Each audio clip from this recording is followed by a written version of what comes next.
Right, guys, these questions are slightly on the difficult side, aimed to mimic the last couple of questions that we get in module 2. These are not from Blue Book, so don't worry, it's not going to ruin any of your practice test. And if you need any private tutoring, feel free to reach out. Right, this one says that Jack and Kevin attempted to solve a quadratic, and Jack made a mistake in writing the constant term and ended up with these roots, and Kevin made a mistake in writing the coefficient of x and ended up with the roots 3 and 2. So what are the exact roots of this quadratic? Let's say the original quadratic is ax squared plus bx plus c is equal to 0.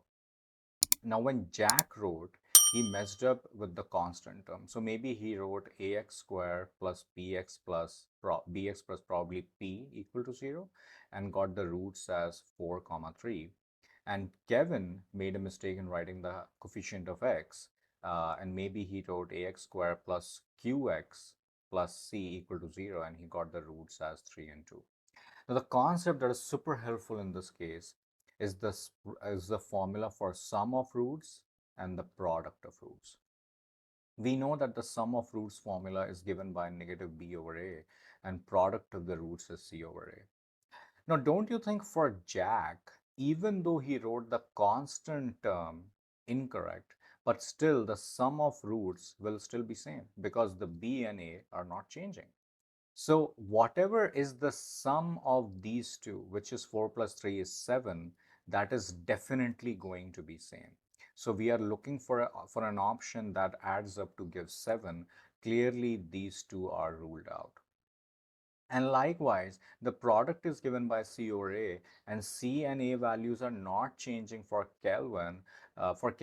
So the product, which is 3 times 2, that will also not change. So we are looking also for an option that will multiply to give us 6, which is definitely not C because 4 times 3 is 12.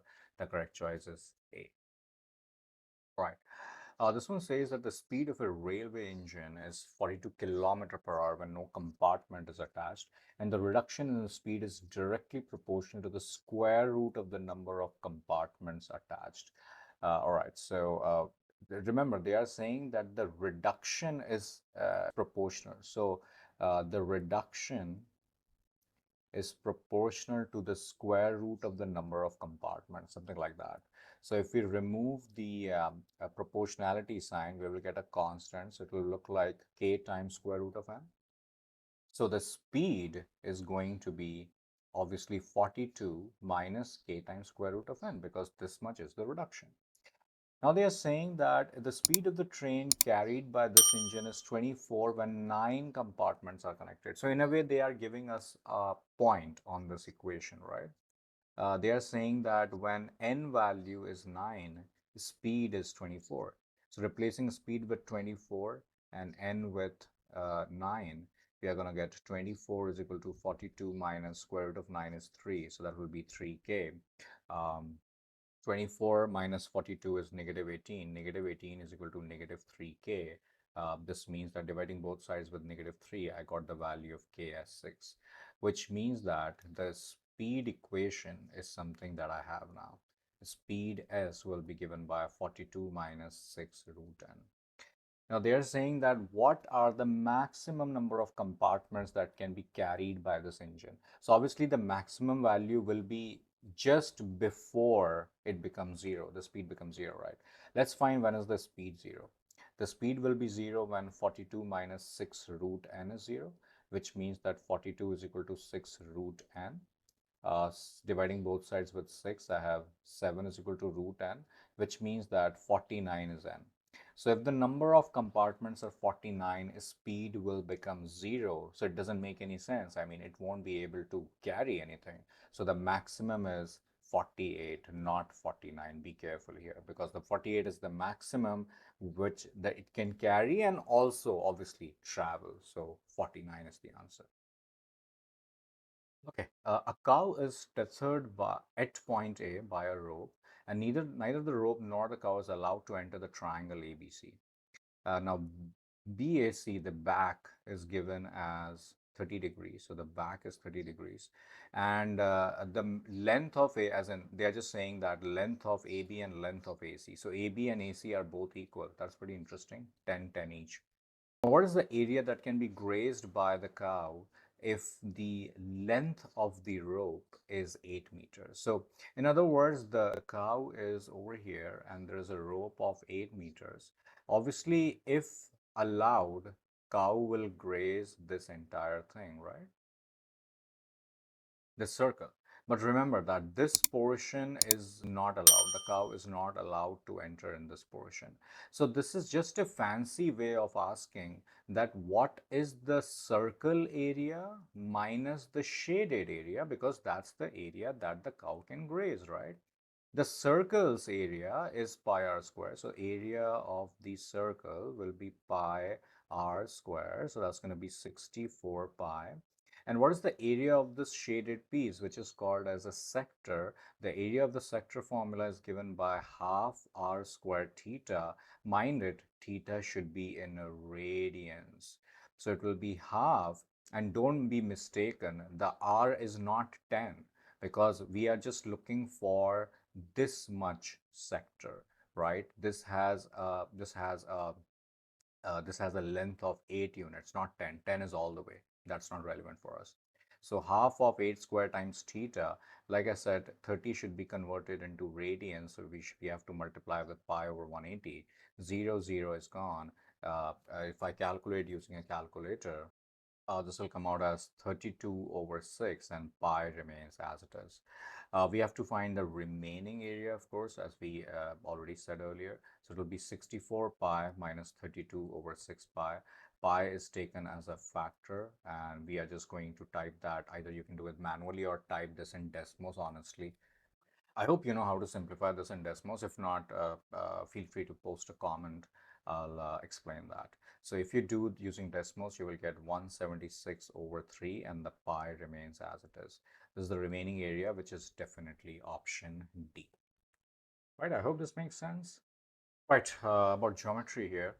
Four identical coins are placed in a square, and for each coin, the ratio of the area of the circumference, the ratio of the area to circumference is same as circumference to area. That's pretty interesting.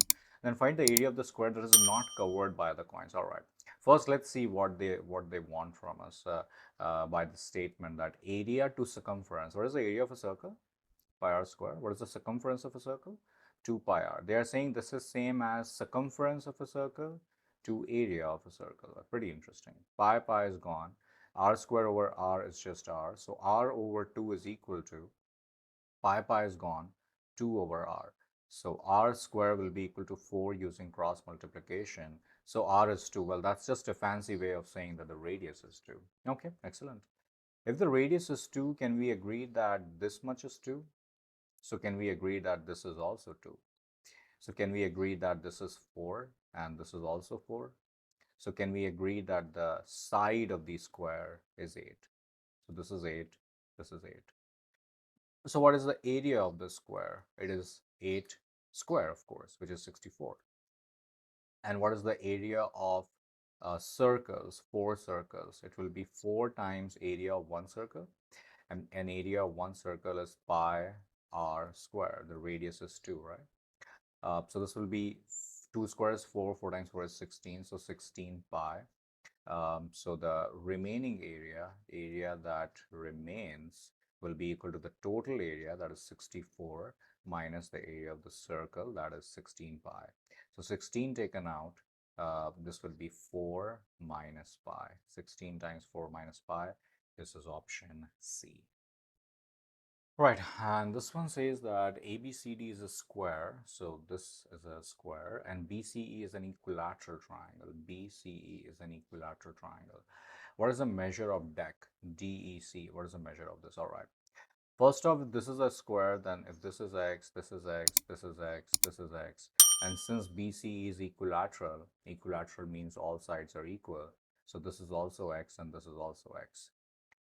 This is 90, right? It's a square. And what is this? For an equilateral triangle, obviously, this is 60 degree.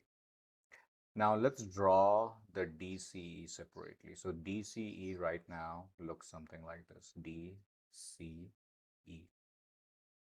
Can we, what is the total angle of C? Isn't that 90 plus 160? That is 150 degrees. And we already figured out that if this is x, this is also x. So can we agree that these two angles are also equal because this is an isosceles triangle? So if let's say if this angle is y, this is also y.